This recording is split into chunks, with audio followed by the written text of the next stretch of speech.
Hi అండి. ఈరోజు ఎప్పటిలాగా కాకుండా కొంచెం లేటుగా నా పని స్టార్ట్ అయ్యింది. ఎందుకంటే ఎవరింట్లోనైనా వస్తువులు వాళ్ళకు అనుకువగా అన్నీ సర్దుకుంటూ ఉంటారు. ఇక్కడ కూడా మా అత్తగారు పెట్టిన వస్తువు దొరకక అవి చూసుకొని పని చేసేసరికి కొంచెం లేట్ అయ్యింది.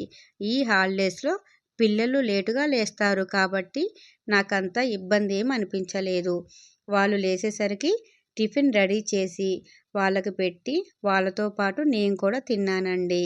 తర్వాత బియ్యం అయితే కడిగాను. కర్రీ కోసం ఈరోజు ఆలు అయితే వండుతున్నానండి. వంటగదిలో పేపర్ మార్చక చాలా రోజులైంది. ఎందుకంటే మా అత్తయ్యకు డిస్క్ ప్రాబ్లమ్స్ ఉండటం వలన ఎక్కువసేపు నించోలేరు. నేను కూడా ఇక్కడికి ఎక్కువగా రావటం లేదు కాబట్టి కిచెన్ షెల్ఫ్ మొత్తం నల్లగా అయ్యాయి. అవన్నీ తీసి పేపర్ మార్చి క్లీన్ చేసి అవన్నీ సర్దేశానండి. నేను ఇక్కడ షెల్ఫ్‌లో న్యూస్ పేపర్ బదులు క్యాలెండర్ పేపర్ అయితే వేస్తున్నాను.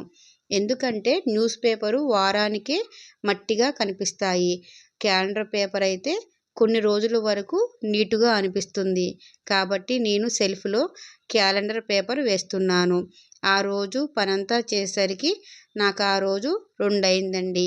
ఈలోపు మా పిల్లలే అన్నం పెట్టుకొని వాళ్ళే తినేశారు. ఈవినింగ్ టైంలో మా బావకు టీ ఇచ్చి మా పిల్లలకు బూస్ట్ పాలైతే కలిపానండి. స్నాక్స్‌గా స్వీట్ కార్న్ అయితే ఉడకపెట్టి మా పిల్లలకైతే ఇచ్చానండి. ఈ వీడియో మీకు నచ్చినట్టయితే చిన్ని సబ్స్క్రైబ్ చేయండి.